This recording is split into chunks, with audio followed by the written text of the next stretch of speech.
Hello everyone, welcome back to Addictive Talk. This week we're going to be doing a slightly different take on the podcast, a little bit of a Q&A between myself and Stuart, who is the camera/director of our podcast.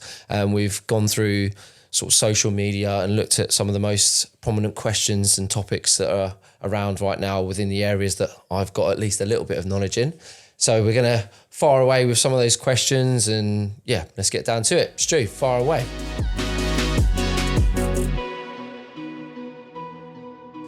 Okay, so the first question that I found come from a user on TikTok who said, what has been the most difficult part of healing for you whilst on this journey?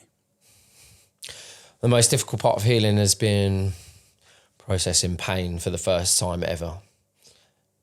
When I started using drugs from 13, it was, not to my knowledge, to block out pain. I never wanted to deal with pain, ever. So I spent most of my life avoiding it. But then when you stop taking drugs, it's like every single thing that you've avoided dealing with emotionally suddenly hits you at once. And when you do that, for various different things that I've had to heal over, but when you do that, it is such an overwhelming emotional pain that it feels physical as well, to the point where you just can't move, can't breathe. Like it's the most overwhelming feeling ever. And I think that's why so many people relapse when they come out of, when they stop using drugs and they go back to it, because they get to that point and it's like, it is a lot. It's a lot to bear. Days and weeks sometimes of just not even leaving the house, can't physically get out of bed, crying uncontrollably. Sometimes you don't even know why. Just all these feelings, all these emotions that you have to process. But then that's happened various times throughout the last 4 years. Various things that I've had to deal with. You know, when you're doing therapy, you're digging up all the things you've been running from your entire life. And then also not only running from them, denying that they ever really had any effect on you. But in doing that work, you actually realise that you're more of your trauma, you're more of what happened to you than you are of yourself. You don't know who you are. That's another one. Like, fuck, like, okay, so everything I think I am and all the things I've been doing for all these years really isn't what I want to be doing. It's because this happened to me, because that person made me feel like this, because that person did that to me. And then you're like, fuck. And then that's another big, like, point where you just feel lost. Feel lost and sad and broken and like, yeah, how can I go forward? How do I keep going in this direction? Because I know that direction really well. The other way is backwards, where I keep using, I keep blocking everything out. I don't ever have to experience any of this shit.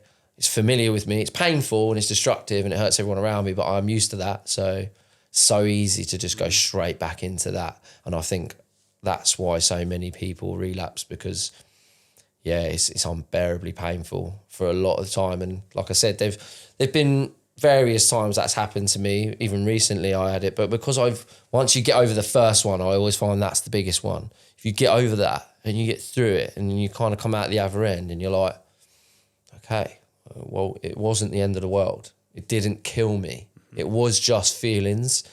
It was overwhelming and it was horrible and awful to experience, but I'm okay. I'm okay now.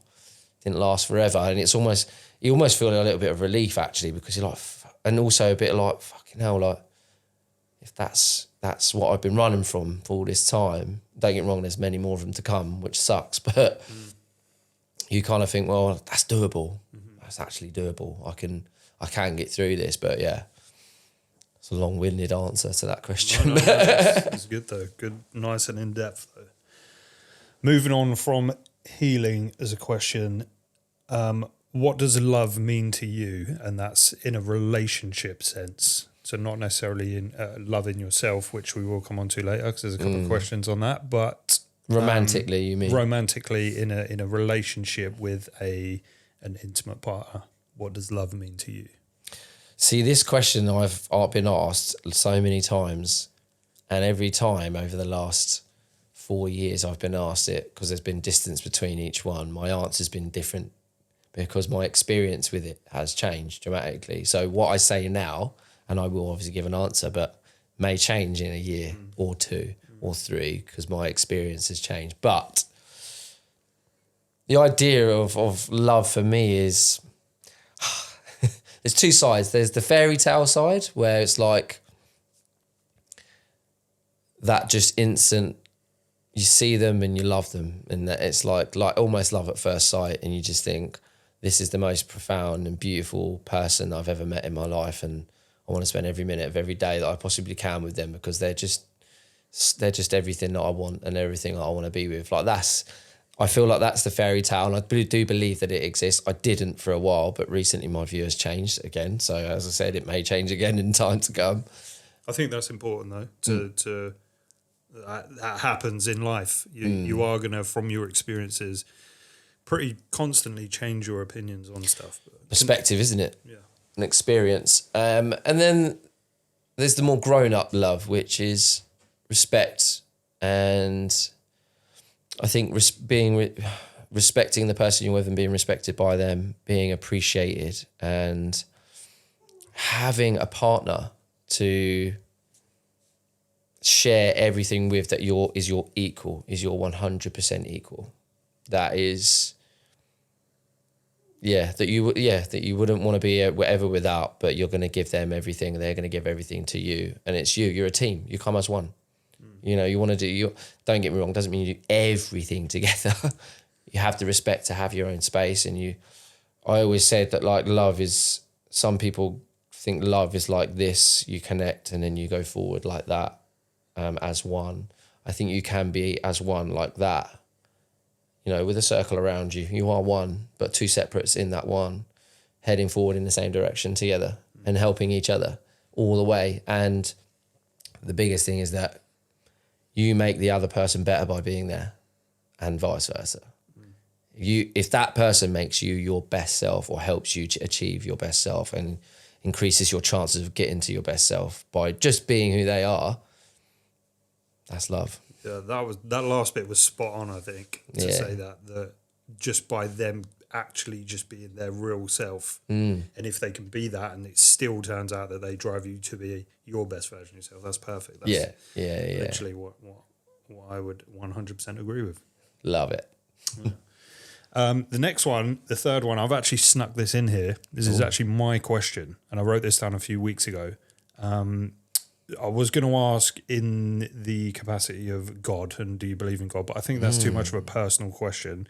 I actually share similar sort of thought process as what Liam was talking about the other day, in the capacity of I just believe in a higher power, and I believe that what some people label as God is just what human beings have labelled as it, but I just believe in a higher power, whether you call it God, grace, universe, whatever it is, that's what we pray to. But my question more specifically to you was, what are your thoughts on the law of attraction? And do you practice or have you practiced any of the law of attraction techniques along your journey to self-betterment? I think the law of attraction is probably one of the most important things that's not taught to us. As you know, if you were taught that at school, how different would everyone's perspective be? It would be so good if it was. Do I practice it? Yes. I only more intensely over the last couple of years. I again, perspective, how it's changed. So when I first got clean, I was strictly atheist and very much against any form of, you know, higher power or anything, just anything, especially a deity. And I still kind of I am against deity. I don't believe that. You know, so it's changed dramatically since I came out. I was very much against it, and that was because I was forced into religion, Jehovah's Witnesses, as a child, which then when they split up, it wasn't a thing anymore. We didn't have a religion anymore, and I was like, what the fuck? So I had no birthdays and no Christmases for fucking 12 years. Brilliant. Cheers for that. So yeah, I had this like childhood resentment towards any sort of religion, but then also the stories and all of that of God, I just find them far too far-fetched. It's almost like a fiction book when you read it for me, and my opinion is that it's a little bit silly to believe in those stories with like heart, like as if they're facts, as in like a literal sense. Yeah. Instead of what I look at them as is like they're ways to live your life. I feel like it's morals. It's like teaching us. It's like a guideline of how to be a good person. You know, but also very opinionated and very, because, you know, for example, you know, like the Christian beliefs on gays. So it's like, okay, so you're going to believe that story to the T, and you're going to be that literal with it. Sorry, no, I don't believe it. And I don't believe many of the statements in it. So, but I do believe there's lots of good and important stuff in there that you can take out. And I think it's like anything, you can take what you want and leave the rest. I think if you can look at any religion like that, brilliant. But I think to look at any religion factually, because there's no facts, there's no evidence to support any of them ever, none. As far as I'm aware, I've not known of any. So to believe in them in that way is seems a bit silly, a bit naive maybe. But in terms of the law of attraction and the universe and a higher power and all of that stuff, I think if we learn more about the fact that if you can invest into yourself, becoming the best version of yourself, you will always, for example, attract the best person for you.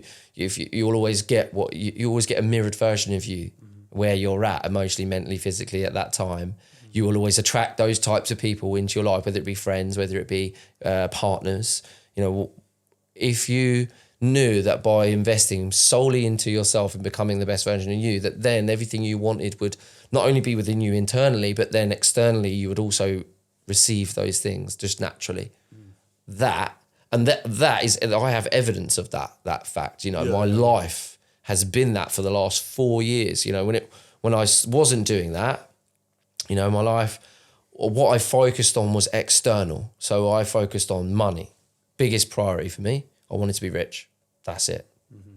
And as a result, I was a very flawed human being who'd been very traumatized, very broken through his childhood. But in going through that, created a very strong character, I guess. I was resilient and able to you know, just go and go and go and go. And that's why I could do so many bloody drugs and I could perform so well at work. And, you know, I also had these other reasons for wanting to do well. I wanted to prove myself, wanted to prove I wasn't worthless. You know, it was all, you know, I didn't know all this. I just thought I liked money and I wanted to be successful. But no, actually, there was a lot of negative reasons as to negative driving forces behind why I wanted to achieve what I wanted to achieve it. And that's the reason I feel they didn't last, because this internally was so broken and all the people that I were attracting to myself were broken. You know, it just kept bringing these people into my life that hurt me, that I hurt them. I had a car stolen from me by one of my mate's brothers. Like, these are the type of people hanging around me. I just had all these awful people. You know, when I lost my business, granted, I did a lot wrong, but at the same time, I helped so many people in that company, but they all turned their back on me the minute they had the opportunity to, and threw me under the bus and abandoned me, you know, which I fought with my family. Again, I invested everything into that. So, yeah, I firmly believe that the law of attraction is evident in everybody's life. If you really took a step back and look at yourself and look at the people you have around you, look at the things that you have, and look at how you feel about yourself, generally what you're going to see around you is the same. So essentially what you're really saying there is the law of attraction works in both ways, both for the positive and the negative. So whatever you're putting out there is what you're getting back, basically. 100%. I agree. Yeah, 100%. I think it's, if you keep putting negativity out, you're going to get negativity back. And I don't, and this is the other thing, I don't think you ever get away with anything. No. You might think you have. The universe knows everything. Yeah. So you're paying for it. It's all about integrity. You're paying for it. And I did a post about this recently, which is like, own your shit. Even if they don't know you fucked up, it's okay. Tell them you fucked up. Even if they could never find out you fucked up, go and tell them you fucked up, because otherwise you're going to pay for it somewhere else. Go and own it. It's okay. You know, you can then live freely in yourself, knowing it's okay, I made a mistake, but I've owned it. You know, I've dealt with the consequences. Be honest and deal with the consequences always, and it's always going to be all right. You're always going to be okay. You're going to deal with the pain there and then, as opposed to it coming back round in some other fashion and then it destroying something else in your life, and you're like, you know, it's why like I would never, if I found a phone, I'd always hand it in. If I found money, I'd try and give it back.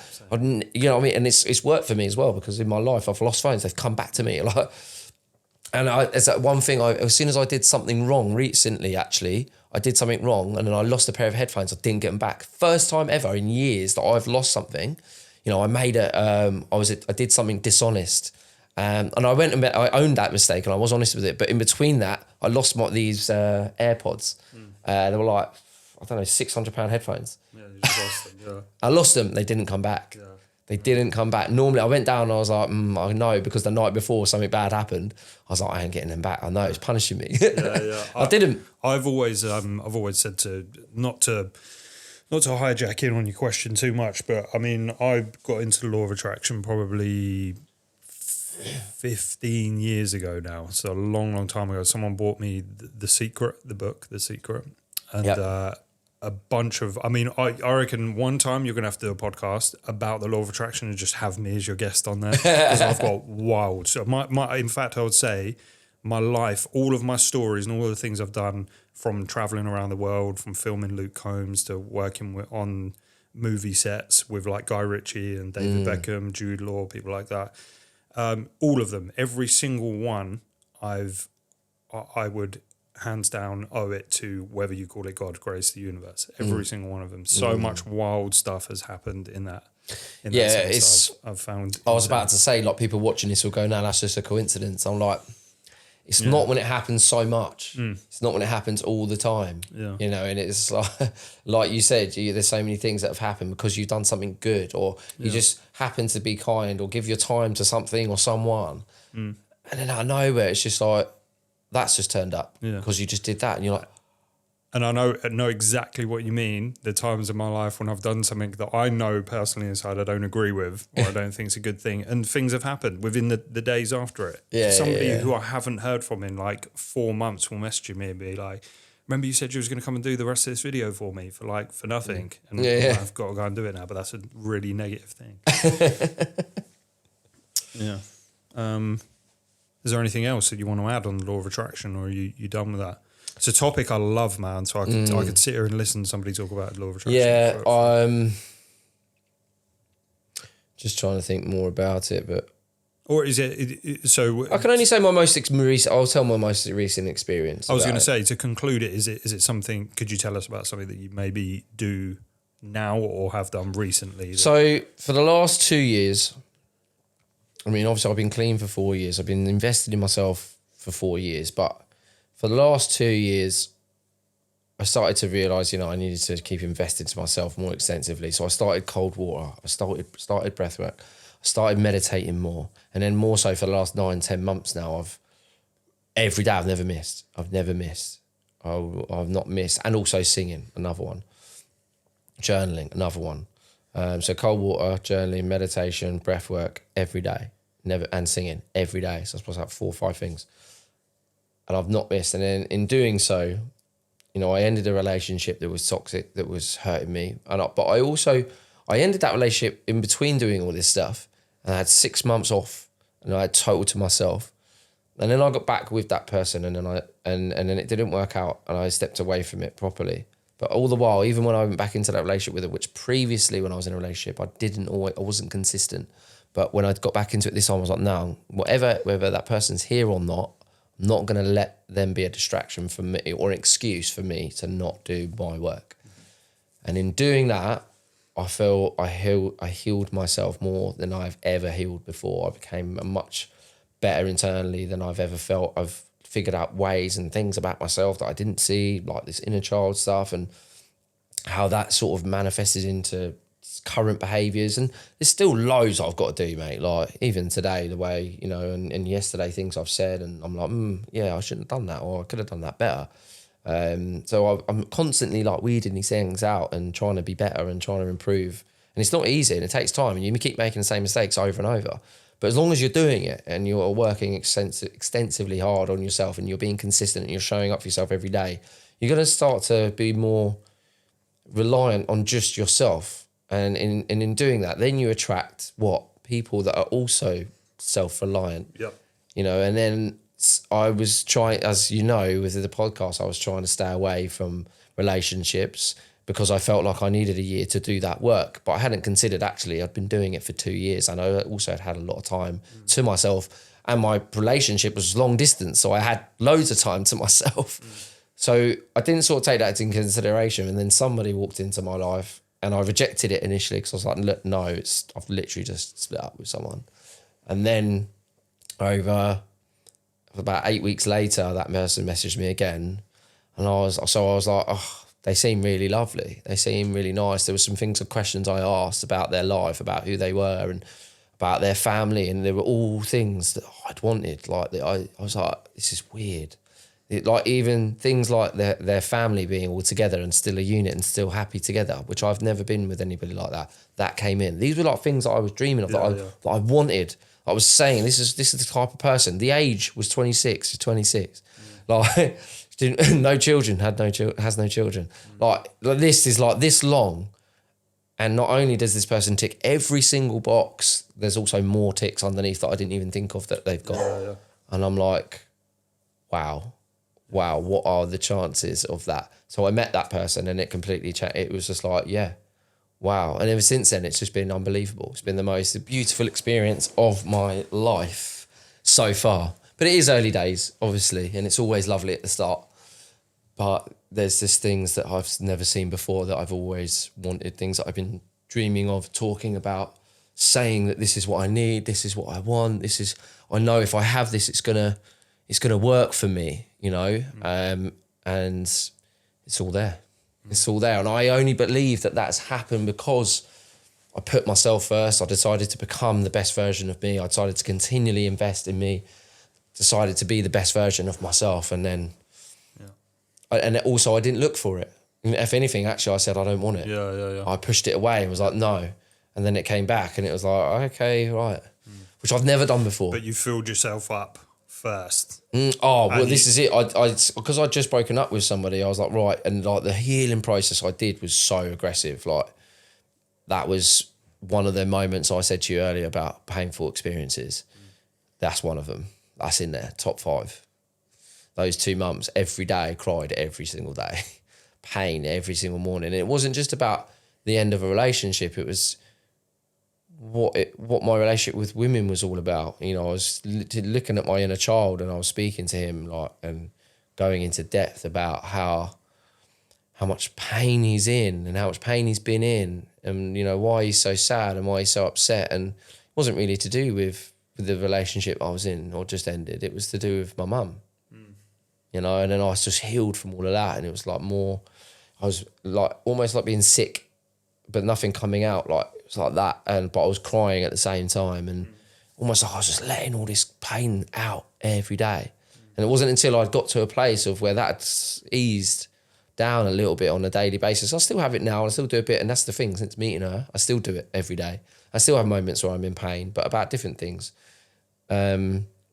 But yeah, in doing that and getting to a place where I felt a little bit more calm, a little bit more rested and a little bit more healed, then I started having conversations with that person and it was just the best thing I've ever done. So yeah, I love the law of attraction. I'm all the way. We could just do a whole fucking thing on this.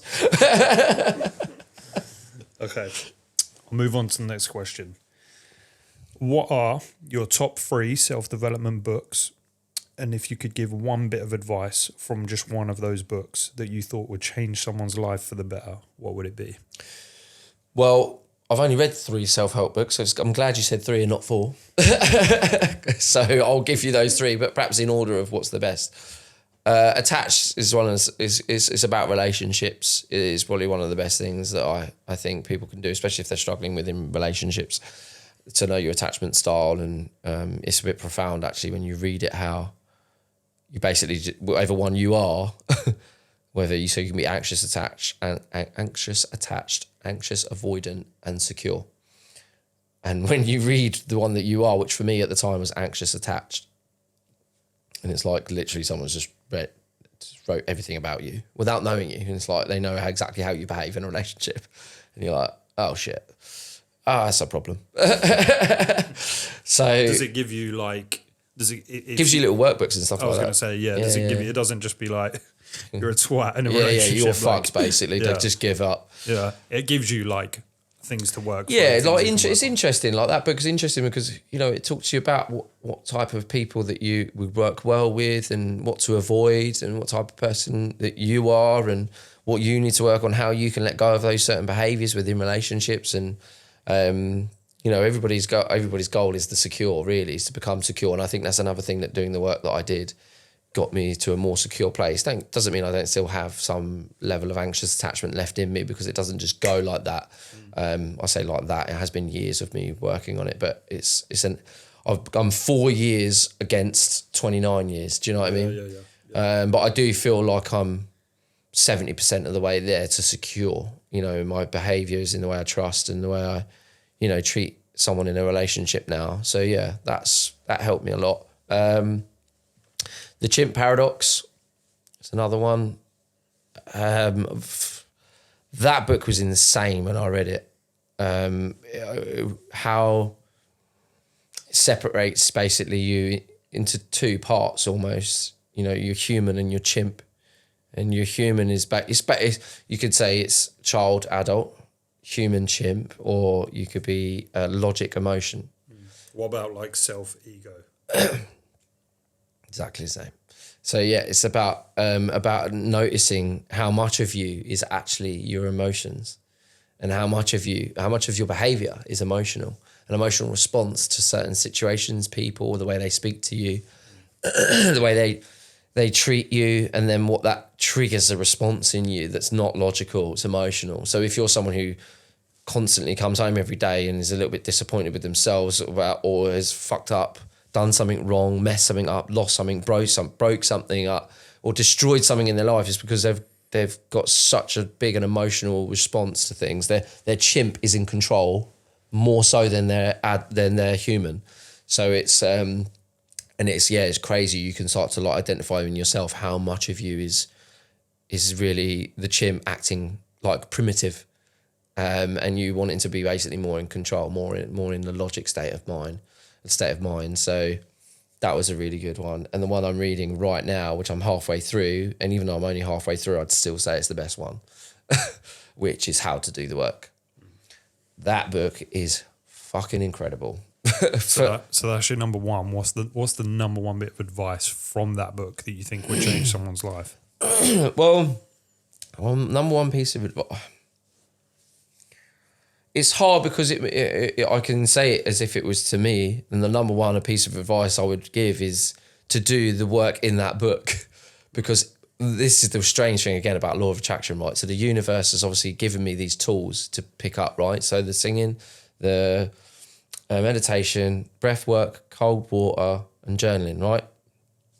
I have found those things somehow. Those things have turned up in my life. I've grabbed hold of them. I've read that book, and everything I do is in that book.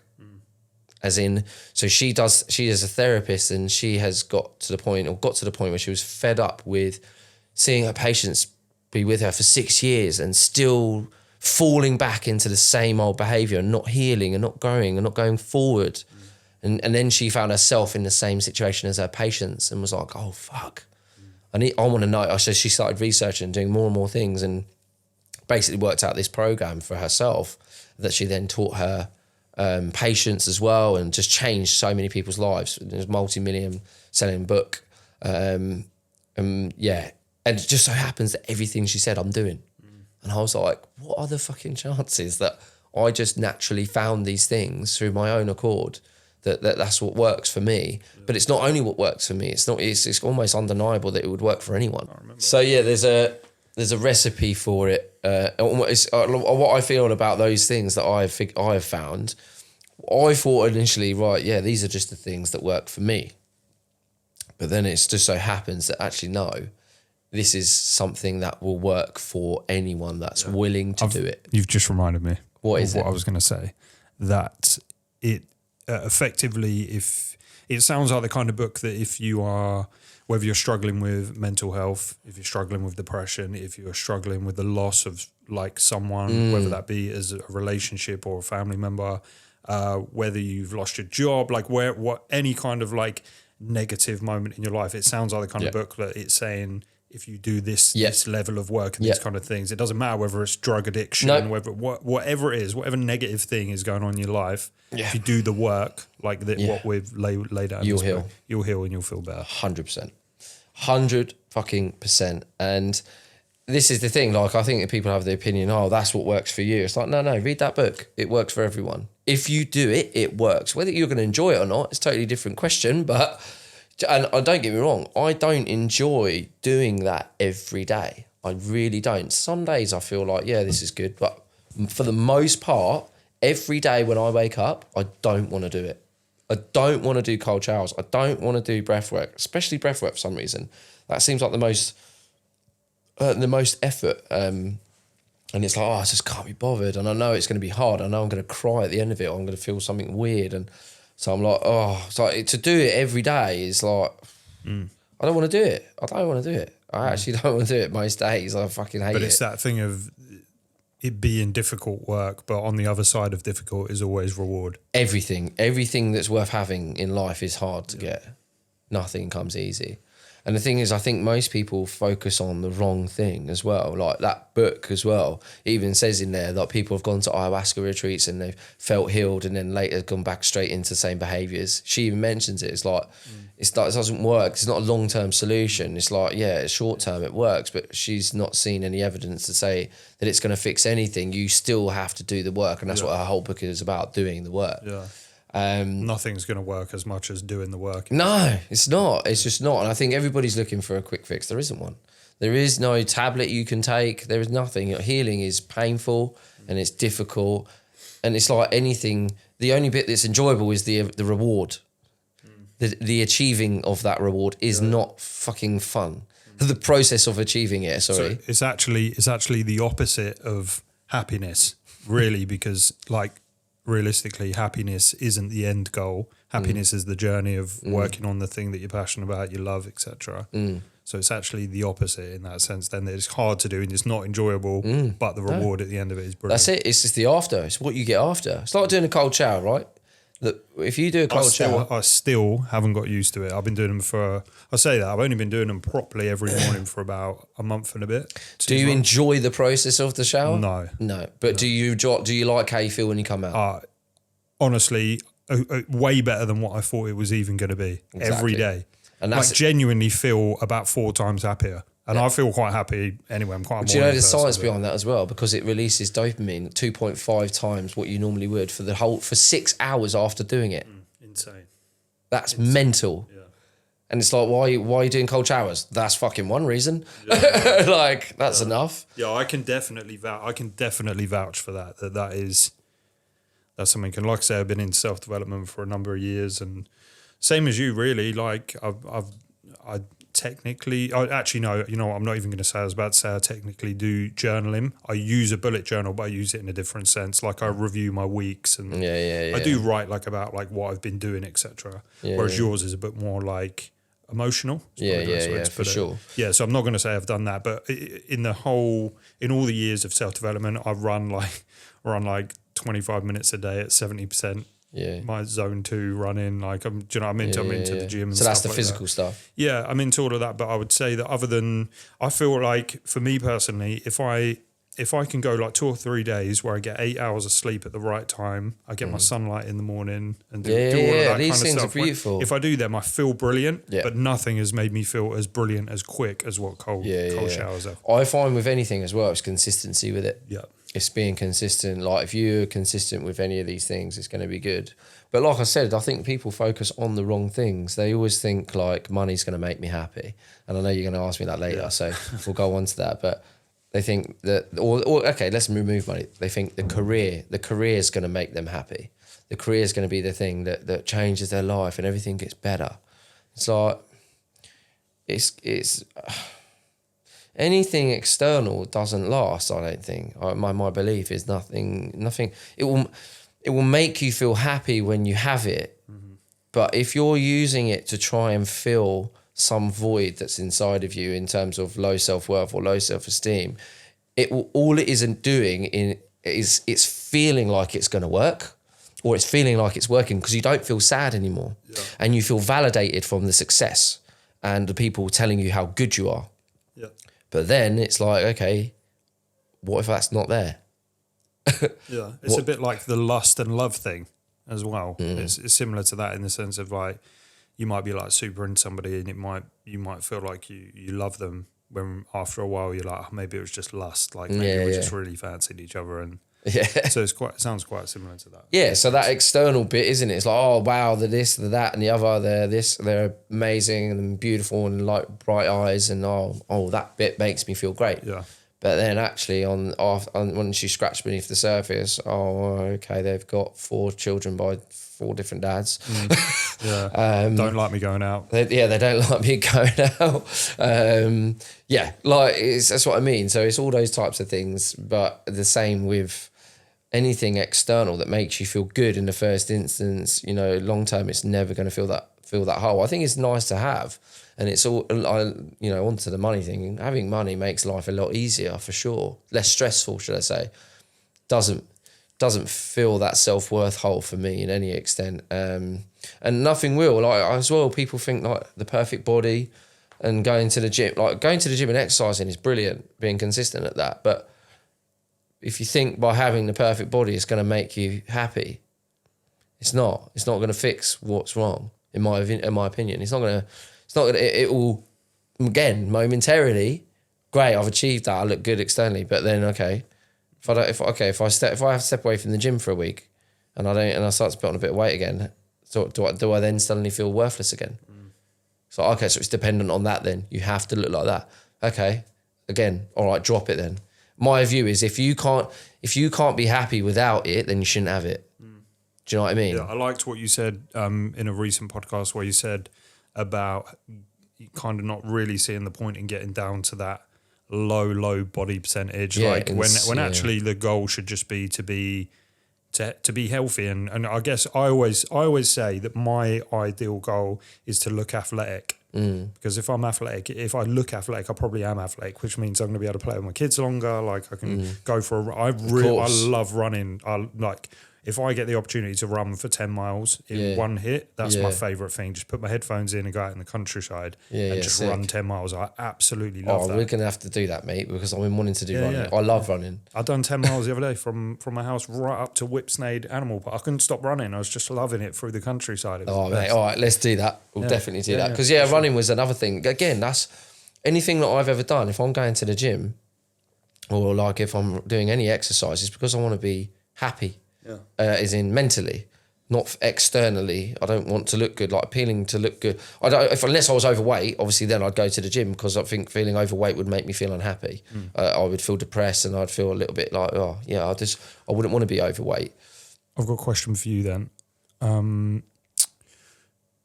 Do you feel like being... Okay, so for example, this is from my own perspective. If I was to get to not particularly like absolutely shredded and definitely not probably into single figures, body fat percentage wise. Yeah. But if I was to get to when I've got to quite a low, and you can be honest about this, when I've got to quite a low body fat percentage, and I did do a couple of years ago when I went on holiday, which granted probably was really just for the holiday because I wanted to look good on the beach or whatever. But that I don't know if I've ever felt that confident. Do you think that is a validation thing, or do you feel like? And again, you can be completely honest because I don't really feel the same. I think it's real. I think the confidence is real, but it's. But do you think that's a good thing to be reliant on something like that for that added bit of confidence? No, I don't think that's a good thing. To say, for example, I'm quite a confident person anyway. Yeah. Say I'm like I don't know. 6, 7, 7.5 as my not that I think I'm a 7.5. I just mean that my confidence is a 7.5 out of 10. Yeah. But like when I got to that shape, I was like Conor McGregor level confidence, like walking around doing the Billy strut. I think that confidence or personality traits shouldn't be based upon anything other than yourself. You should be able to. The goal in my mind would be to be able to be that person all the time whenever you wanted to, without the need for being completely aesthetically pleasing as in your eyes. So, I don't believe it's a false confidence. I believe it's real, but it's based upon it's built upon very fragile pillars. Do you know what I mean? Yep. Because it's very easy to lose that. It's harder to gain that physique than it is to lose it. Mm-hmm. So, and therefore the pressure you're putting on yourself to be that person. So I'm like, okay, I really love this, but I've got to be like this to be that person. To It's be like, that level of yeah, confidence. it's like, no, you don't. Makes sense. It's like, no, you don't. No, you don't. You really don't. You can be that person all the time. That's a mindset, isn't it? That's just a mindset. That basically blanketed the insecurity in your head that you have about yourself. Yeah. And then, right, okay, so if I remove the blanket, then I'm back to being weak again, and I can only be this confident. And I think that you would feel, or at least for me, I think that I would, if I didn't, like even now, and I'm just being honest about this, like I wouldn't like to go on holiday, like, because I do go on holiday quite often with my family and stuff. I still probably, like when I went to Florida last year, I went to gym every day, and I see that, but like, and I don't even think it's even about, I don't know. I honestly don't know. For me personally, I wouldn't sit here and be like, I needed the validation of it. I'd never, although it probably is that if I was being honest, because it's not like I wanted to get shredded to put it online to get the likes and comments as you guys have spoken about before, and it's all. But then equally, I would always be honest about it. I love it when I take my shirt off on holiday and my brother-in-law's like, fuck, you've worked well hard in the gym and stuff. And I'm well, like, there you go. Boys, so you've answered your own question, really, haven't you? Because you know that's what makes it worth it. That's what makes it good. It's about the external, and there's nothing wrong with that. It's not like a thing to be ashamed of admitting, because everybody has that. It'd be impossible to not. Yeah. Do you know what I mean? Because it comes as part of it. That's why we get our hair cut and why we, Exactly. Otherwise, we'd all just be fucking slobs. Yeah. And we wouldn't give a shit, and we'd never get our hair cut, and no one would work out. It's just like everybody wants to be smiled at. It's infectious and it's nice for somebody to smile at you.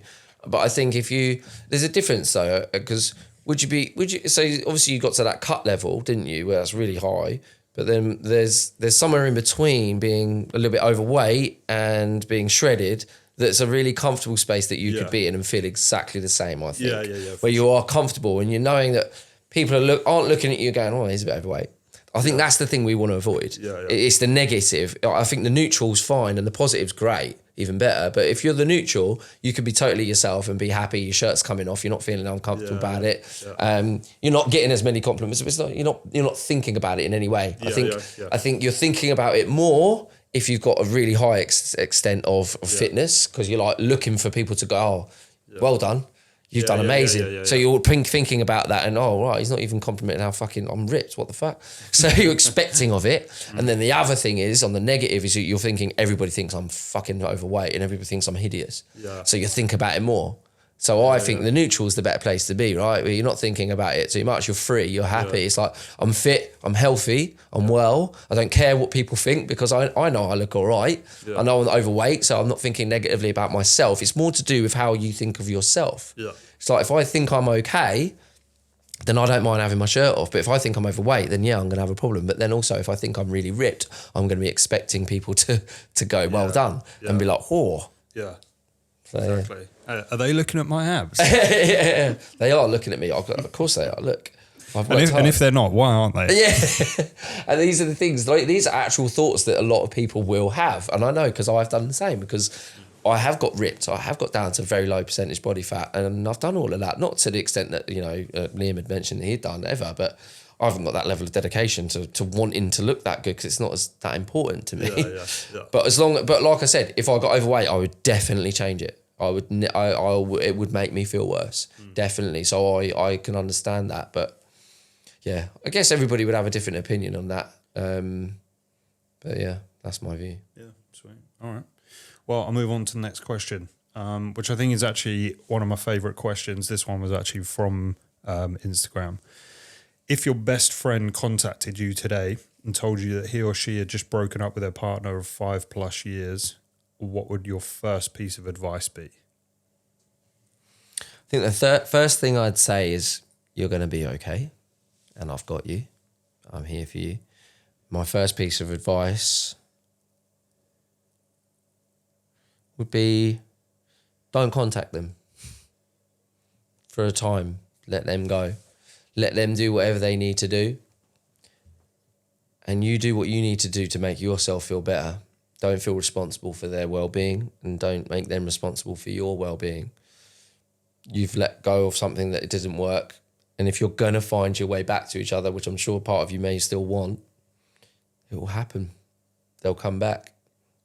but don't contact them. Let them have their space, let them have their freedom, and just focus on healing yourself. That would always be my advice, I think. Yeah, let them do them. Actually, I gave that advice today to one of my best mates. Yeah, because they messaged, and he'd recently split up with them, and they messaged a really long message. And I said, and unfortunately the messages are quite damaging emotionally for him to read right now, because there's a lot of hurt still. And I just said, don't message her anymore. I was like, you're just prolonging, because I think he knows in his mind it's done. So any contact, any communication is just prolonging the pain that she's going to have to go through. Just let her go through it. I know you want to help. I know you feel responsible for their well-being, and you can tell they're hurt by what they're saying, so you want to try and make them feel better. But in doing that, you can confuse them into thinking maybe there's a door back in if there's not. So my advice would always be different based on the scenario, obviously, but as a whole, it would be separate from them, detach from them, and work out from yourself what the best thing to do for you is to make you feel better, and let them do that for themselves.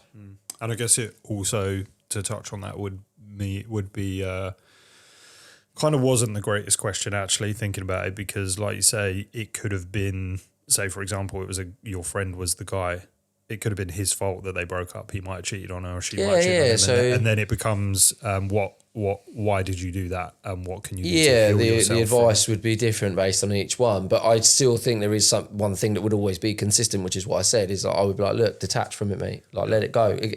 Again, my answer would be the same. If he cheated, I'd be like, look, you've got to let them go and let them go do their healing. You need to work on yourself because you've fucked up. So you need to figure out why you fucked up. That's your shit. You need to figure out.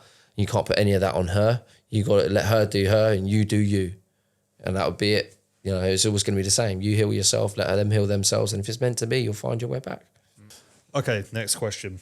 What is, in your opinion, the fastest way to get back to self? And this is more directly, obviously, because you've used the terminology on this very podcast. To get back to self, to remove everything external. It's the best way. It's hard because we live in a society where everything is done through communication and phones and social media and your job and everything else. But if you can detach from everything external, I would even say, like there's a retreat that I'd love to do, which is a darkness retreat, where you sit in silence for days and with a mask on, you can't see nothing. I'd say go do that. You want to get back to self, go do that. But you can obviously do that to a lesser extent, and you can do that. And I did a post on this today where it's like, if you're constantly distracting yourself, or you're constantly invested in, other people or social media, relationship, whatever it is, you got to put it all down. I call this the process of putting it down. Put it down. Put everything down. Anything that is distracting you from you, put it down. And then you don't have to do it all the time, because that's obviously very difficult because you have a job, so you can't put that down.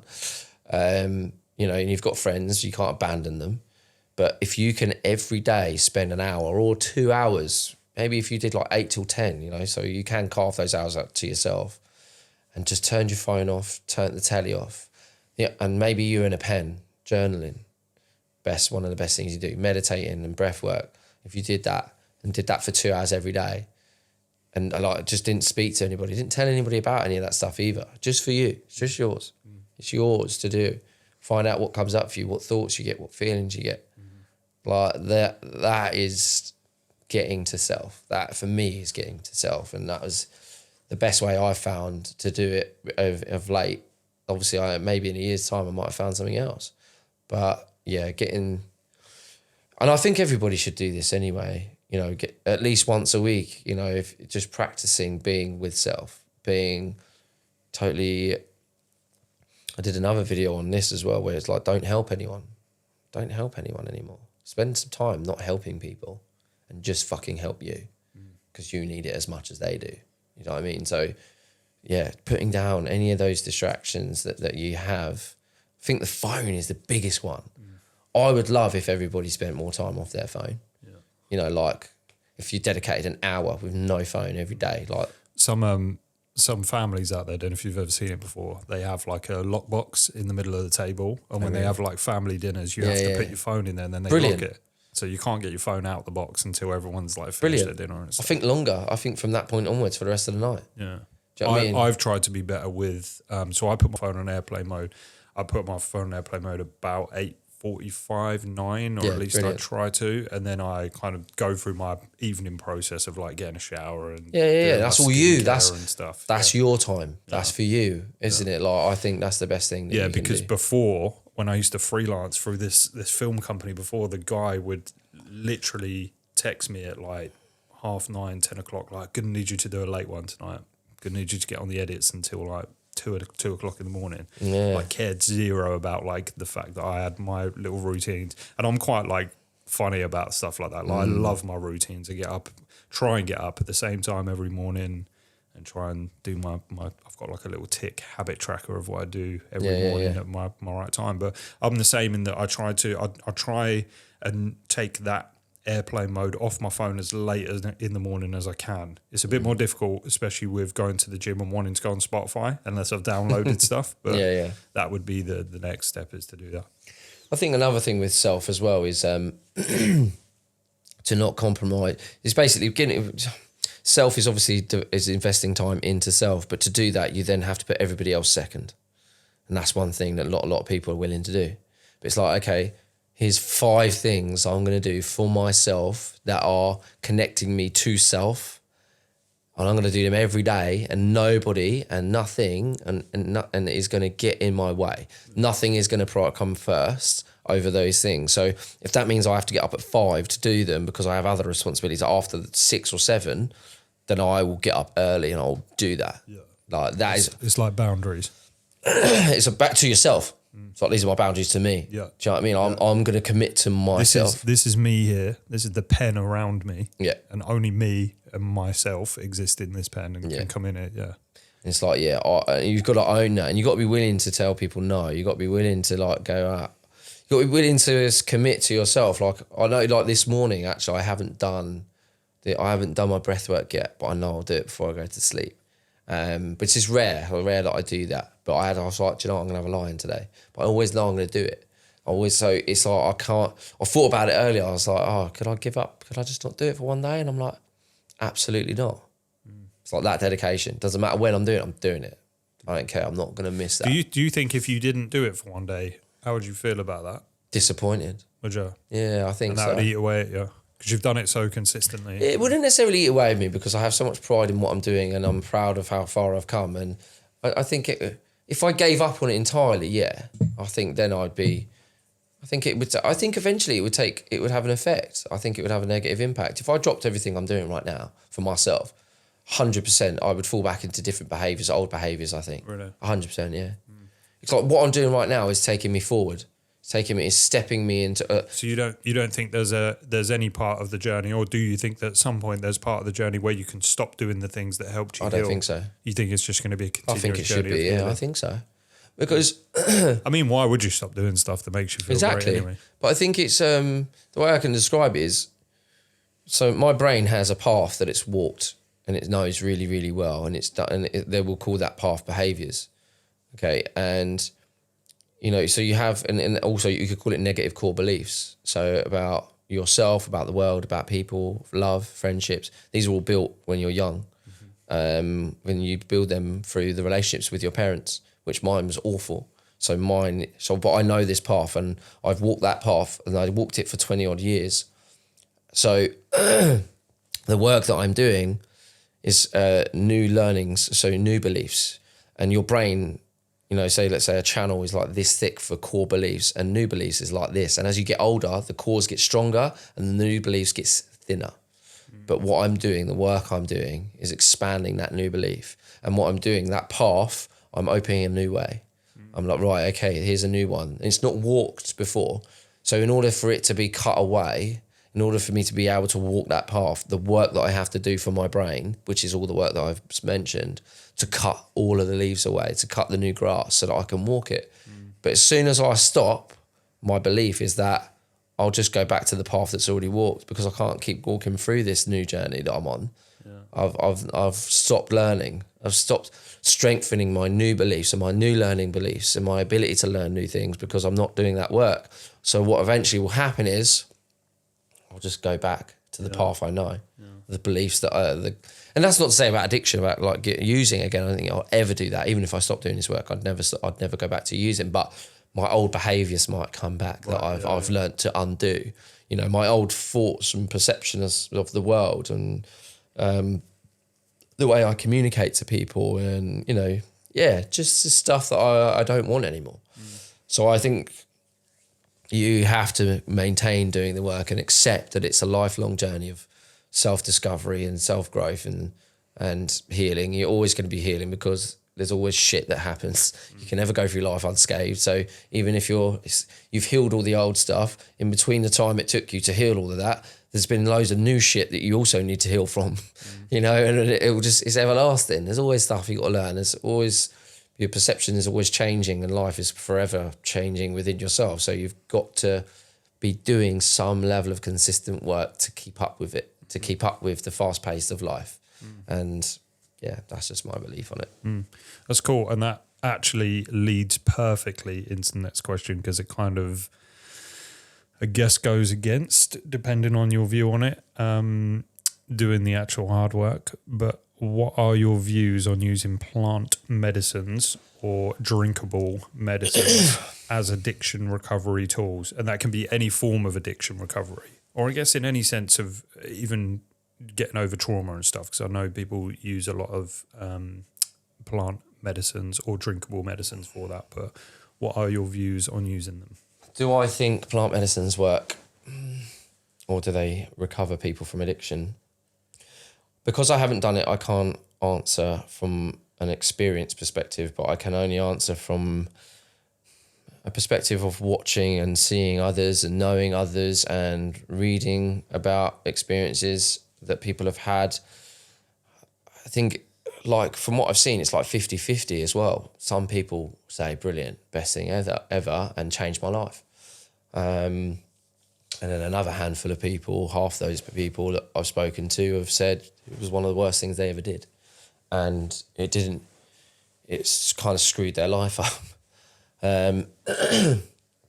So there's that. I don't think there's any shortcuts, though. I don't believe that. So my belief, again, this is only opinion based. It's not based on experience. It's just based on my belief, is that there is no shortcut. I think that what they can show you, what you can perhaps see from doing plant medicine is what it is you need to do, or where you need to look, perhaps.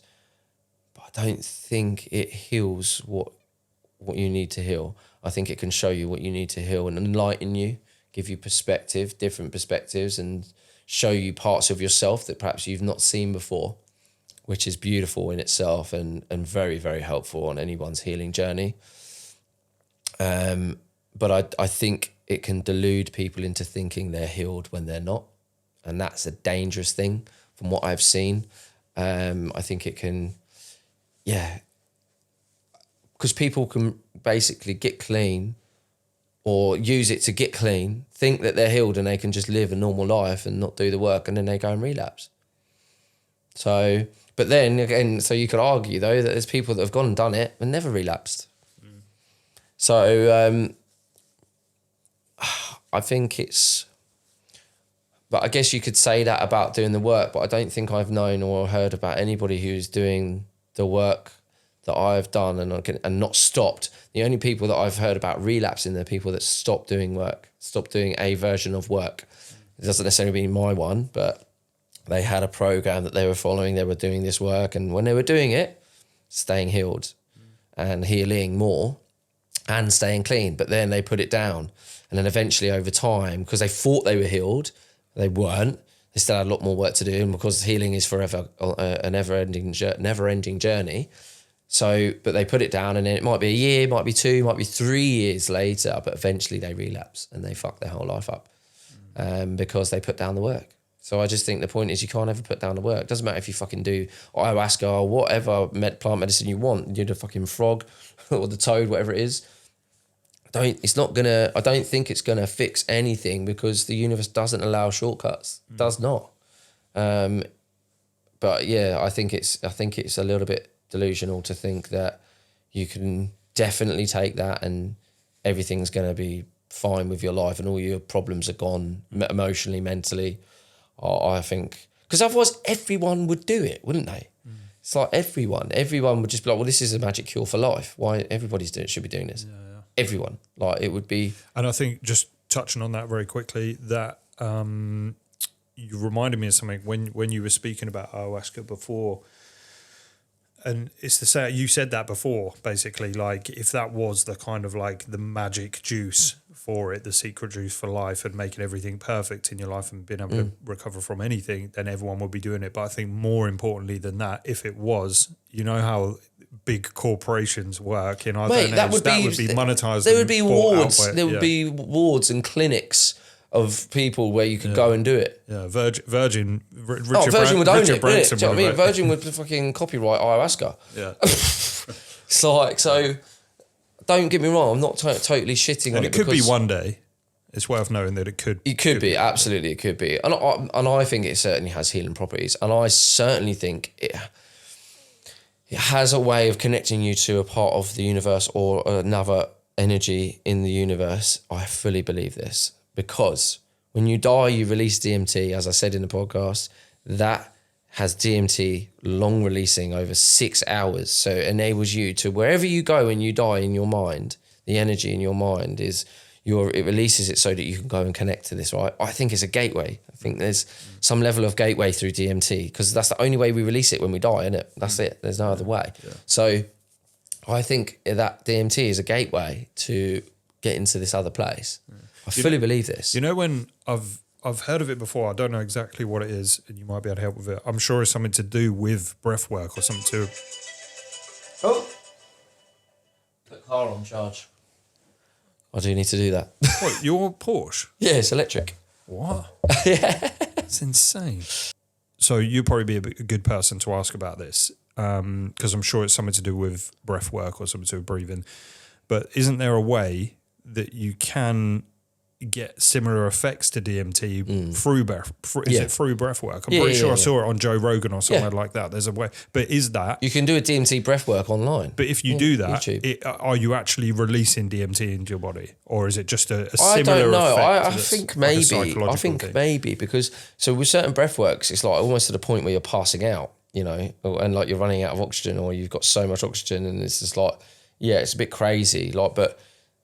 The things, you know, how the ayahuasca like purging experience has been explained to me is very similar to what I go through on a daily basis through breath work, you know, and it is about what you have in your mind as well, about having a goal, about having something that you want to tap into, you know. So if I want to see where I'm suffering, I'll focus on something that's hurting me right now or what I'm worried about, and it might even be that it takes me somewhere totally different, but I have that goal in mind is to discover something about myself or to release pain or to release a trauma or something. And then when I'm doing it, it just pours out of me. Whilst on the topic of that, and I'm sure you could probably do I think one day you should do a whole, because I'm really interested to listen to it. I think one time you should do a whole podcast episode just on breath work. But is it dangerous? Breath work? Yeah, is there any elements to it that are dangerous? Because you've sent me one before and I've done one. And do you remember I texted you? I was like, I had to pause it. I had to stop it. No, it made me go all tingly and I felt like I was going to have a panic to do attack. A bit more research on it, I guess, to find out if it was. But I've not read or seen or heard anything to say that there's any danger in doing it. I'd always say you'll be lying down when you're doing it, though. Because if you're doing it sitting up, you could fall over or... Yeah.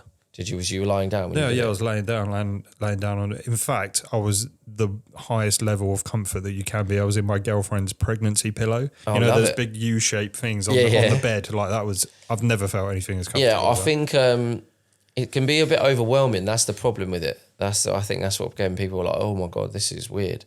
It is very weird, but you get used to it and then you almost actually enjoy it. But then again, obviously when you're doing it every day, it becomes like a work. It's like a chore. It's like, okay, I got more work to do, but it's the after bit. Like I say, it's always the after.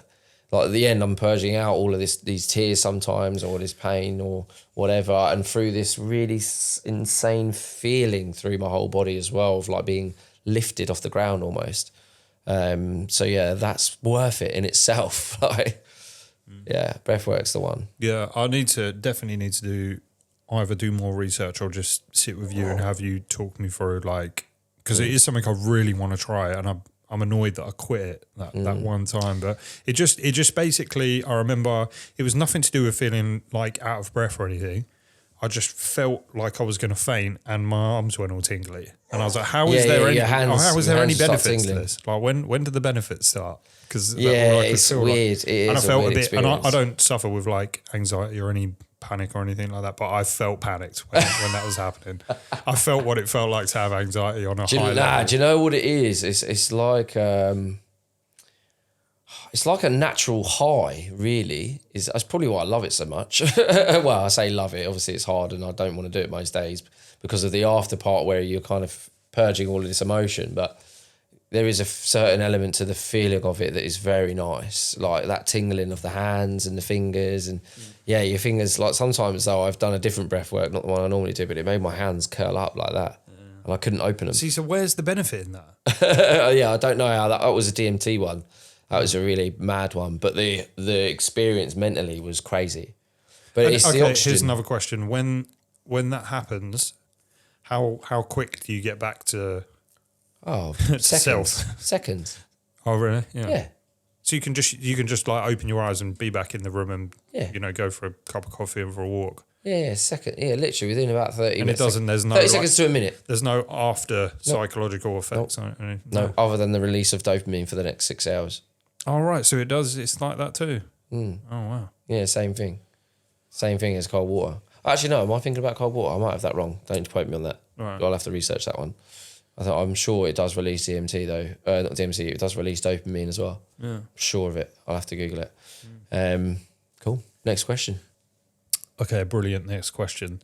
Before you went on your journey of self-discovery, why do you think you hated yourself? Oh, yeah, that is a good question. Because I was made to feel like there was something wrong with me from a very young age, and then I started to play the role. So what I mean by that is, when you're a kid, you're a kid. There's nothing fucking wrong with you. You're a kid, unless there's something. You're like a psychopath, which is we can't help that. It's not your fault still. But as a kid, you're just a kid. But when you have one parent who essentially abandons you because she become an alcoholic, my mum. So what that says to a child is that you don't love me because you don't even want to look after me. You don't even care about me.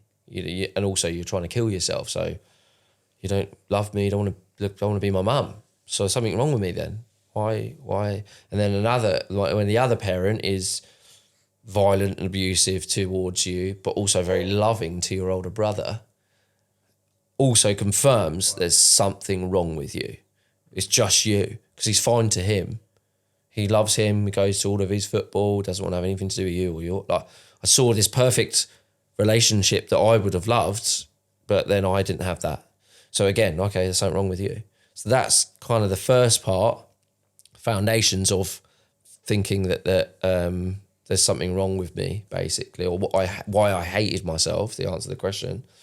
But then as you get older, that feeling of self-worth, low self-worth, self-hatred develops into behaviours that actually enforce it more. So I was dishonest, I cheated, I was disloyal to friends, and I was always I had a really bad obsession with women and jealousy around other people's relationships. I was always trying to destroy what looked real, like real love. I would be like, oh yeah, it's not real. I'd try and get with someone's girlfriend, for example, or if someone was married or I saw a wedding ring, I'd be like, oh, okay, that's a target then.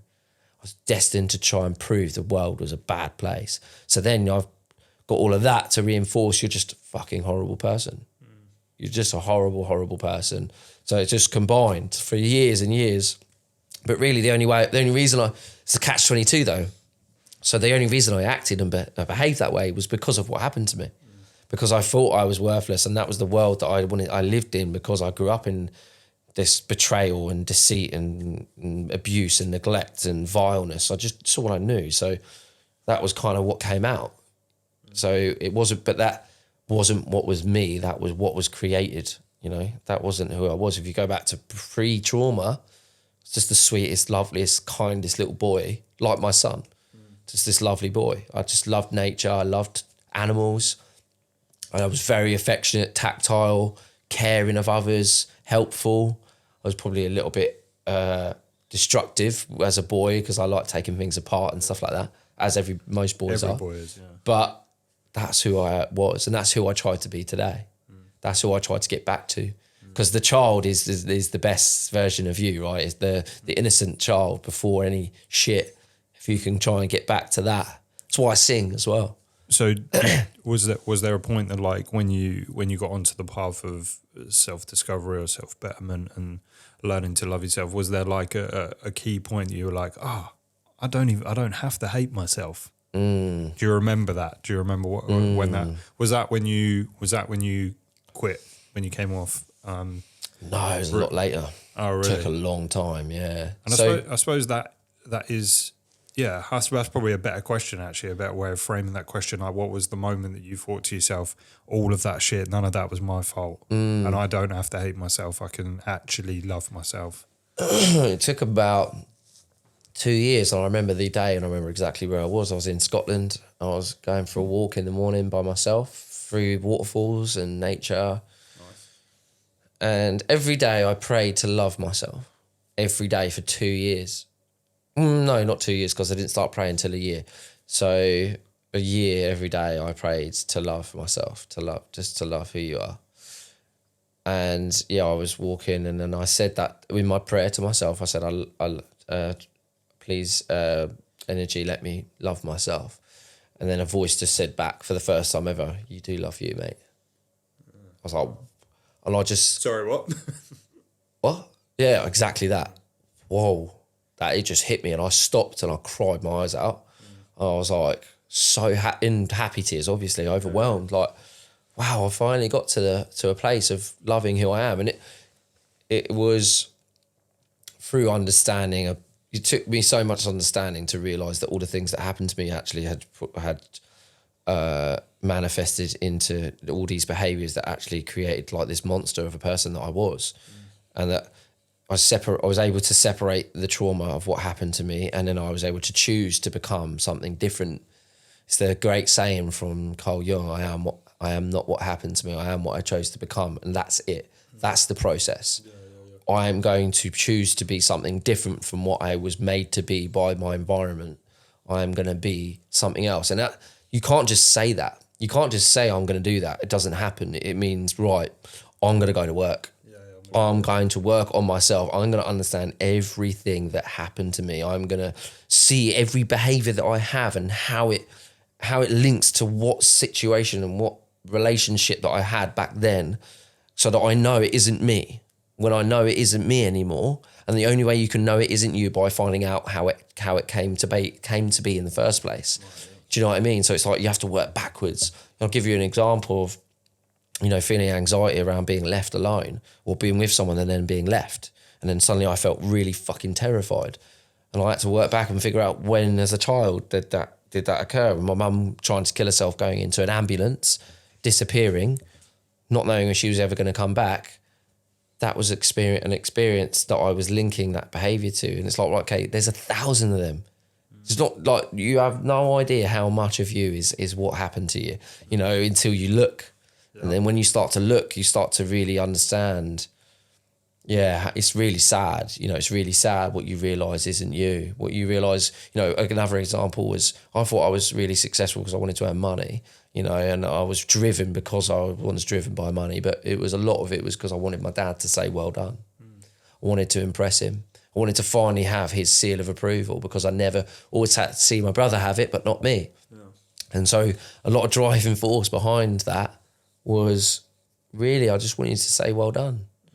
And it was like, wow, when I realised that, it was...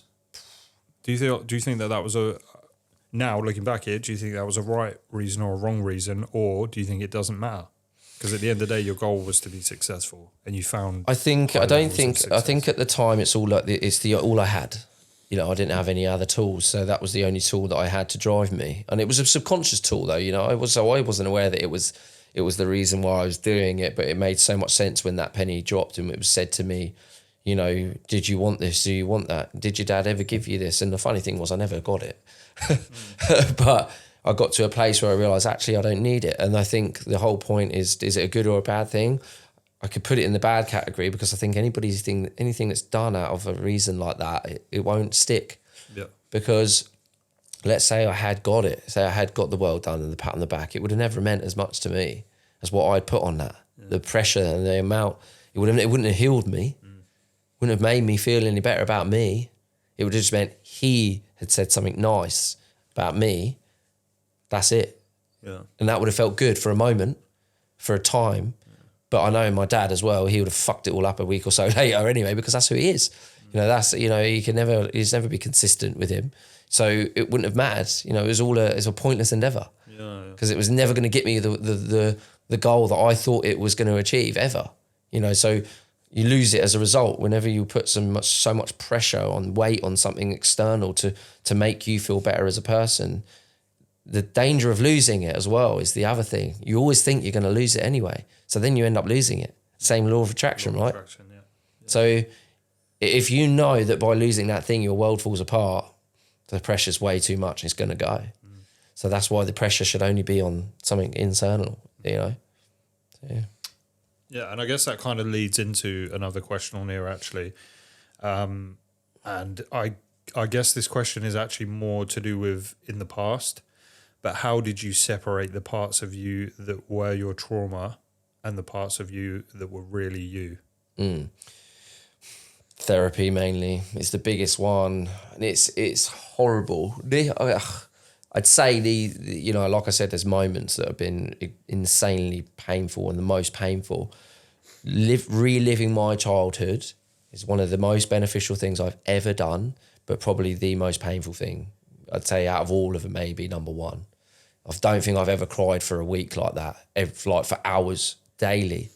That's the most pain, yeah. Okay, actually, now thinking about it, to answer that first question again, doing the therapy over my childhood, reliving my childhood experiences over and over and over again to understand what they did to me and how they have manifested in today's life, realising that actually I didn't need to do any of that stuff.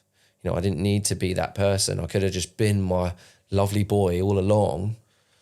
That was one of the most painful things I've ever done. And that was how I separated what was me and what was trauma, what parts of me, you know. And the best thing about doing is that you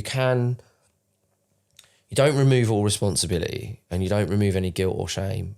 You have to experience those things because you learn the lesson from them. But in doing it, in understanding that it almost wasn't your fault that you had that mindset, that you had that behavior, and that you didn't know that you needed to fix yourself. Because part of getting through those experiences is convincing yourself that you're okay. Because if you don't, you're in too much pain every day and you'd hate yourself even more. So you pretend as a child, you develop this ability to completely block out the feelings of pain and also that any of this stuff hurts. So that's the only way you can survive it. But then what happens as an adult, you need to let go of that behavior, because then once you do that, then you can start realizing, okay, it did affect me and I need to acknowledge that, you know, but I wasn't taught that. No one told me this. I never knew that. Yeah, and if I did know that and I ignored it and I carried on, then that's when I can say, well, you're a dick then. You know, you are responsible. It is all your fault. You decided to be a monster when you knew that you had to change and you knew you had to heal, but you just fucked it off anyway. You know, but I didn't know any of that stuff. It took me years and into my mid-20s before I realised any of that shit. You know, late 20s even. So when you understand that, you can then sort of take some of the responsibility away and say, oh, actually, I'm not the monster that I thought I was. I'm just hurt. I'm just broken. I'm just sad. I just hate who I am because I was made to feel that way by someone else's pain, not mine. Fuck. Okay, let's go to work. Let's go change this. Do you feel like now, as you move into adult years, that you can look back at those Would you say that okay, it's a brilliant question from old Stewie Louie over here. Would you say that you've unearthed all of it? No. No So way. you think that there's a lot of work to go back on and dig through? I guess the general constructs of both that you've got, like and again, I haven't known you long enough to assume anything whatsoever, so you can correct me if I'm wrong, but you've got your mother and father in two kind of boxes of what you describe. You've got your mother and father in two boxes of what you kind of the way you see them, and then a lot of the traumas throughout your life is attached to those two boxes. Have you been able to at any point, or would it not be work? Okay, let me just rephrase this. So you've got two boxes, and you've got your relationship with your mum and the relationship with your dad. Could you not just generalize to an extent and be like pretty much 100? Would it be fair to say that 100% of the traumas from your past are within them two boxes, or is there other aspects maybe externally as well? Or would you say everything would derive from those two boxes? And then if so, my question to that would be, what is, as you become an adult and as you grow into your adult years, what is the attachment to those two boxes? And can you detach from those? Sorry, that's about 400 questions. No, I understand the question. I understand. So the majority of the time, if you have these, I'm not to say all the time, but most of the time, if you have some really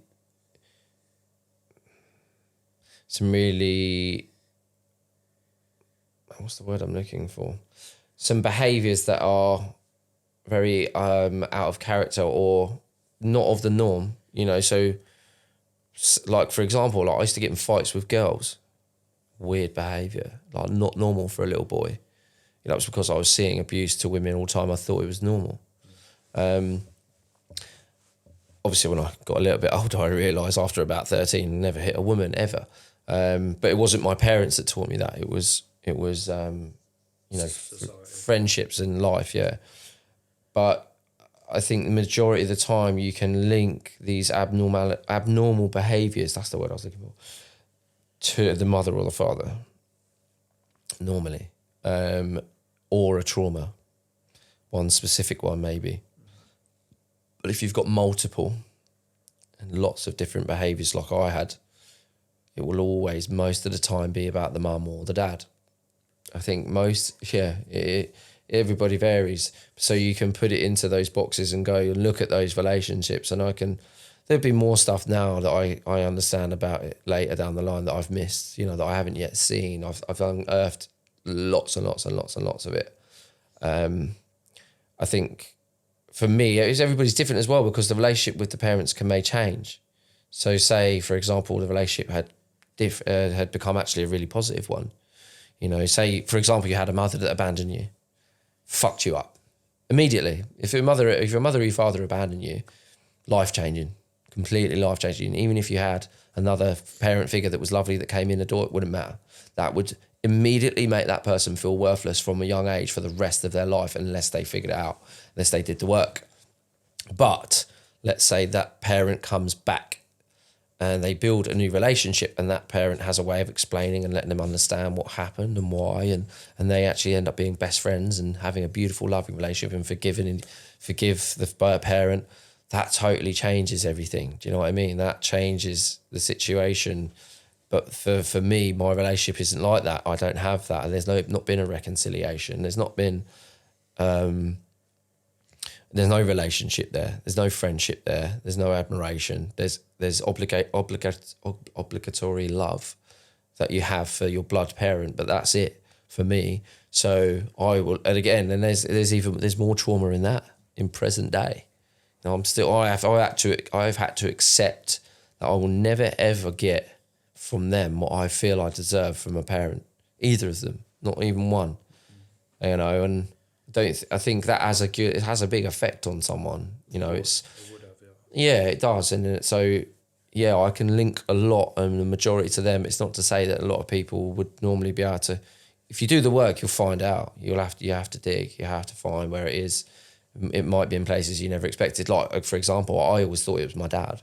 I thought my dad was the biggest issue because he was so violent and so horrible and so nasty. But it turns out that actually the majority of my shit comes from the stuff my mum did. I didn't know that. I always placed my hatred towards my dad. I didn't actually feel anything towards my mum, really. I kind of still loved my mum. But then when I did all the work, when I got clean, I was like, wow. I didn't speak to her for a year because I was in so much pain over what I was experiencing about what I'd went through. And then when it took me a long time to try and build relationships, and I tried with both of them, and then they're just not the people that I need them to be, sadly. And they're just perfectly who they are, and they can't change, and that's okay. I remember you saying, I can't remember if it was on the podcast or whether it was just to me in passing conversation sometime. I fucking forgot what I was going to say. Wait, you remember that I said something about my parents? Yeah, I remember you saying to me before that for the longest time, like, you hated your dad and there was no relationship there and stuff. But then there was a point when you almost understood. I remember you saying that. You were like, there was a point, not that it really changed anything from your perspective, but there was a point where you were just a bit more like, I could be compassionate. Yeah, to him. you were a dick, but now I sort of see why you were being a dick, because that could. There was still never a justification for it, but I can at least have some empathy. Yep. You know, and that's what we always can try and find in any situation. If you can find empathy for your worst enemy, then it's a really good place to be. You know, and I wouldn't not to say that my dad's my worst enemy, but as a saying, you know, if you can feel forgiveness as well and compassion and understanding for what they had been through, what they had lost, that they were suffering. It's always a good thing to try and put yourself in their shoes. But yeah, to answer that original question, I can link it to my mum and dad for the most part. And I do feel like I've done the majority, but I always feel like there's always more to do. Okay, moving on from that, but also sort of taking a little bit of a step back. The next question was, when you say doing the work, what does that really mean? And that's actually quite a good answer in that at that time, because that feels like we've just been doing a live and somebody's come in and asked you about a previous question. But when you say doing the work, what does that really mean? I think doing the work means asking questions of yourself and looking in places that you don't like to look. So it's daily inventory of how you behave and how you feel, and constantly wanting to do better. I think there's also, to do the work, you have to grasp some level of spirituality, and you have to also grasp the concept of the universe and the law of attraction. You know, doing the work is being consistent every day at looking at all of those areas. But mostly just really it's understanding yourself, understand who you are, why you are the way you are, what makes you tick, what do you love, what do you hate, you know, what makes you feel good, you know, or what do you think makes you feel good but actually isn't good for you at all, and why do I do it then? You know, so it's just constantly asking the question of yourself, am I being the best version of myself? And am I doing everything I can to be that best version of myself? And being patient and compassionate to yourself whilst you go through that process, because it's fucking hard. But I could obviously say and go down the lines of, doing the work for me looks like this, and this. Yeah. It's different for everybody. And I do think doing the work for everybody could consist of breath work, cold water, meditation, journaling, and singing. Even if you don't like any of those things, if you did all of them every single day, you will start to heal and you will start to understand more about yourself and feel good, feel better daily, 100%. I don't think there's any denying it. I just think some people may not enjoy it as much as others, but regardless if you enjoy it or not, it's irrelevant. I still think there's science and evidence to support it. Yeah, 100%. But I think you have to find your own way as well with other things. You know, singing is something I love. And it just so happens that actually heals the vagus nerve and strengthens the vagus nerve, which is the link between the brain and the stomach and various other places. But if you're doing stuff that heals that or strengthens the vagus nerve, it's really very, very good for healing. So anything that you can find similar to that you can do. But it's being consistent every day with all of that stuff. Okay, so the final question isn't really, well, it is a question, but it's related around money. And I think it's because you two might have spoke about the topic briefly in one of the podcasts. But I think it was when you were talking about success and becoming successful and what you'd done with your companies and stuff. But the question is, having money and coming into money, did that change you? Yeah, Johnny Depp said a brilliant thing. It says money. He said, money doesn't change you, it reveals you. And I thought that was like so spot on for how it worked in my life, because I don't think it changed me. I think it just enhanced and brought out all of the shit that was actually inside. You know, in terms of, it just made all of my insecurities come out more, and all of my worst character defects come out more. All of my bad behaviours come out more of everything, basically. And then I just became, because when I first started my company, the first one, probably the biggest company that I'd made, was, I was like 21, and I was just so like excited and happy to be like this young buck just smashing life. And I just wanted everybody around me to do well. And I loved helping people. I loved training them. I loved watching my process that I had learned. There was definitely a lot of ego stuff into it, but I loved being the man. I loved being the one that everybody came to for advice, and I was good at it. So I loved that, and I loved helping. I gave people my time, and I made people successful. You know, one of my mates was a greenkeeper when earning 13 grand a year, and in his second year with me, he earned over 100 grand. It's like, I give him that. You know, I was so happy doing that with him and helping him and supporting him, and I would have done it for anybody that needed it. But over a period of time, the more money I got, the less of that I was. The more arrogant I became, the more I'm the big fucking I am. It just got so into my ego being successful at so young, and all of my just defects of character came out. Like, I was just invincible. Nothing could hurt me. No one can touch me. I can say and do whatever the fuck I want. I'm going to treat women like shit. I'm going to be disloyal. I'm going to be, just awful. Oh, I just became the worst person. I was just so rude to people in the office. I was always late. I didn't want to help anybody I didn't like. And so unless you was in my clique, you fuck off, basically. Like, I'm not interested. And you'd get bullied, you'd take the piss out of people, and encourage others to take the piss out of people to the point where they were crying and walking out of the office. Oh, it's dreadful. It was dreadful. So I don't know that it changed me. I just think that it brought out all of my worst parts of me that were already there, you know, through having too much. Yeah, that money just made, don't know how that works. I don't know why. It's so interesting, but it really does. It's like almost like power as well, maybe. Power. Yeah. Having that power and the ability to say and do whatever I want and know that I'm the fucking boss.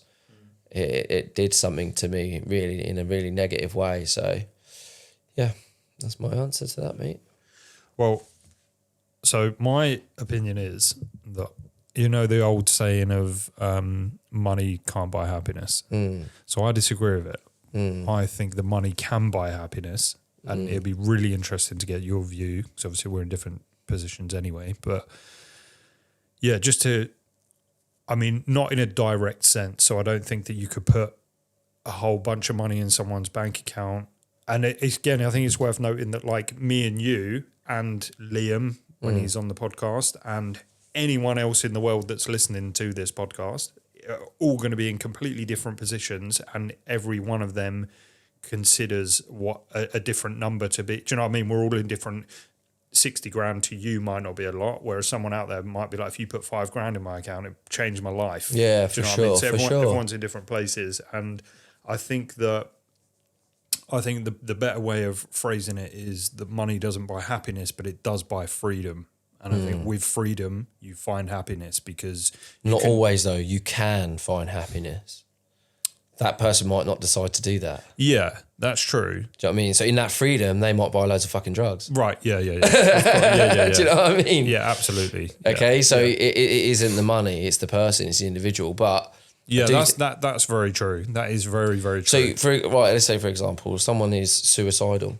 They want to die. They're genuinely considering ending their life. You give them £10 million. Doesn't change that they still feel like they want to die. You know, but then you could caveat that and say, unless the reason they wanted to die was because they were in so much debt. Oh, okay, so money does change that person's life a lot. And would it take them off the edge? Maybe it would. But would they just end up in the same place again because they're so terrible at managing money? Unless they invested that money wisely, unless they were smart with it, in fucking 3 years, they'd be in the same position. So the money didn't change anything. They're still that person. They have to change. It would have given them the opportunity to change, but it didn't change them. Yeah. I think what I mean by that as well is you're right in saying that it's definitely more about the individual person and what they attach to, or what they attach that money to, or what their intentions are with that money.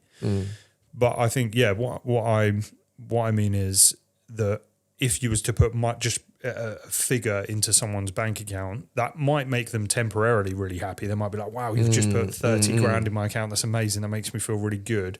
And I definitely don't think that going out and buying the latest like £500 pair of Nikes, or going out and buying a Lamborghini, for example, or something like that. Like, again, I'm not really into that whole material thing. I'd like to have one time in my life just to see what it would be like to drive it. But I'd rather, you know me anyway, I'd rather have, there's a Jeep that I really want to get. I want to get the old Silverado 1980s truck that all the country singers drive from about 20, 30 years ago.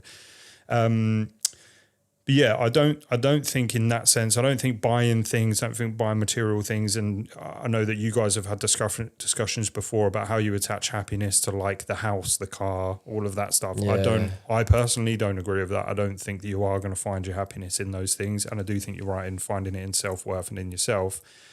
But I do think that if you had money and that money put into your account, it brings you safety, it brings you security, it can pay your bills. If it's a large amount of money, it can pay your bills for a year, so you don't have to worry about those things. And then you can really focus on, like, for example, if somebody put 100 grand in my bank account, I'd put enough aside to pay the mortgage and everything else for the next year, 2 years. And then in that time, you've got no worries about anything. You can just focus on the thing. And the things that you love might be taking your family on holidays. Yeah, that's the thing. That's what it does. That's what it does. Yeah. And I think... sorry, just to cut in on you, that's why I think that money can buy happiness. Because if the intention is right... I don't think it can buy the happiness. It can buy the opportunity to build happiness. Yeah. Because if you waste that opportunity... Like we said, the wrong person with all that money could waste it. But what it will give you is freedom and time to. So let's say, for example, that same scenario, someone was depressed, wanted to kill themselves, but you gave them £10 million. That £10 million bought them the freedom and the resource to invest in themselves so much that they improved their self-worth. They got the mental health support they needed. They invested in growing their self-worth every single day for the next 3 or 4 years because they didn't need to work, Yeah. That's bought them happiness, but it wasn't the money that bought the happiness. It bought the opportunity. He had to make the decision. Do you know what I mean? So I don't think it can buy you happiness. It can give you the opportunity to pursue. And I don't think we should ever pursue happiness. We should always pursue self-worth, because in doing so, you'll achieve happiness anyway. Yeah. So it's like if you pursue happiness, normally you've got an objective, like, right, what's going to make me happy? A really nice car, or really this, or really that, or big this and a big that. Okay, but then you pursue those things and they make you happy momentarily, but then inside you still might be fucked. Unless you've already got your self-worth down, cool, go for those things. If you're investing in your self-worth already, and that money's just that extra, all them external things are just in addition to you being happy. But if you're getting all those things, they're never going to last. They're just going to make you feel happy temporarily. Again, you've wasted the opportunity. You didn't invest it. You could have bought something that gave you freedom and time, so that then you could have the ability to work on yourself and make yourself internally content and happy and love who you are. That's what we should all pursue, in my view, not happiness. You pursue that, you're going to be happy. You pursue happiness, you're going to look at something external to try and make you happy. I don't think any of that will work. I think if you were given £10 million and your focus was, right, okay, I can now focus on me, you're going to be happy. If you've got £10 million, you've got, right, how am I going to spend it? Yeah. What am I going to buy? Well, I can get a Lambo, I can get this, I can get that. It's like, okay, that's not the fucking goal. Yeah. All you should be looking at is, right, it's giving me the time and the freedom. That's what I do with my life now. When everything I've done is because I wanted to make myself happy. I wanted to improve my self-worth. So what I wanted was time. The reason I quit my job where I was earning £10,000 a month was because of the way they treated me. I was like, this is making me unhappy. So it wasn't I left because I want to go and do this, it's going to make me more money. I left because this is making me unhappy. It's affecting my mental health, and I don't see it as benefiting my journey that I'm on, self-discovery and self-healing. All I see it as something that's making me miserable. And if I go and work for myself, I've got the freedom and the time to do whatever I want when I want to do it to make myself happy. You know, like, and then it only occurred to me like 18 months in. I didn't do a deal for like 5 months, but I was happy. I was earning half the money. I got paid £5,000 a month when I first started, but I was happier because I had my time, had my freedom to invest in myself. I could wake up when I wanted. I could work when I wanted. That made me happy. Do you know what I mean? That made me happy, and I had all the time and the energy, and I was using that time wisely as well to build myself up to get to a point of strength and effectively do things that bring you joy.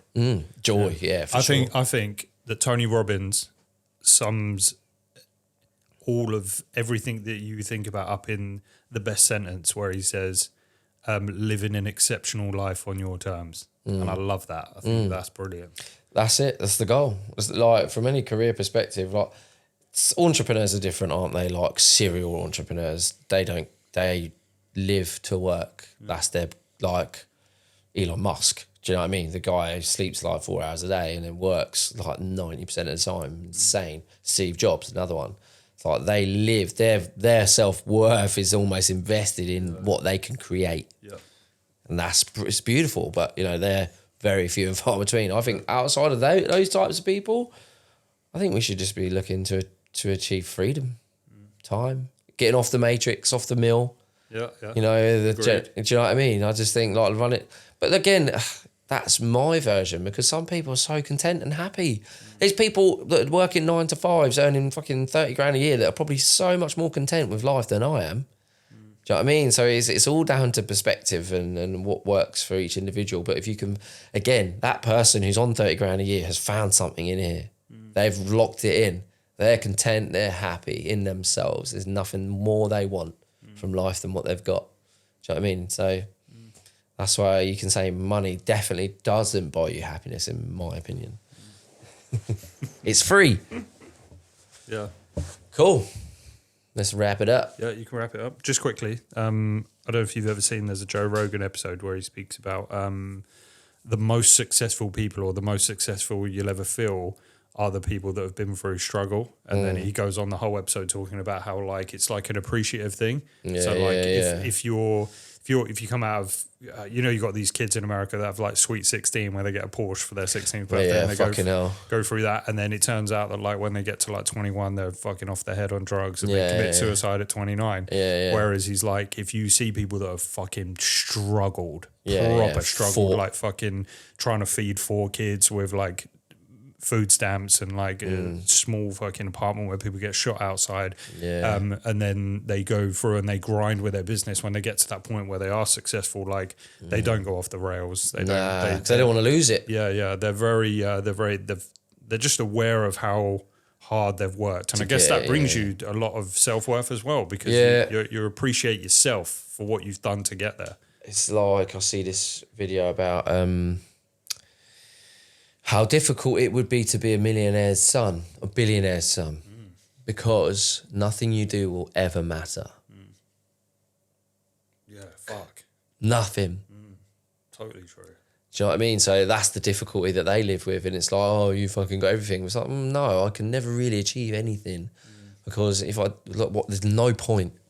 There is no. I can have anything I want, and also nothing I ever do will be as good as what my dad done or my mum's done. I'll never live up to that, and anything I achieve will always be accredited to them, because they have given me the foundation. So, what's the fucking point in living? Fuck that.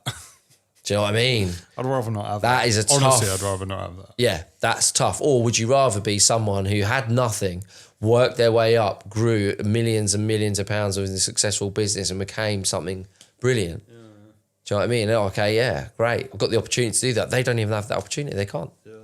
Sucks. It's crazy, isn't it? Like you think people wish for that. Wish my parents were well rich so I could have everything. Really? Yeah. Doesn't sound too fucking great to me to never be able to achieve anything really. You know, difficult. Awesome. Great end to the fucking podcast. Loved it. Good effort. Thanks, Stu, for filling in. You're a legend.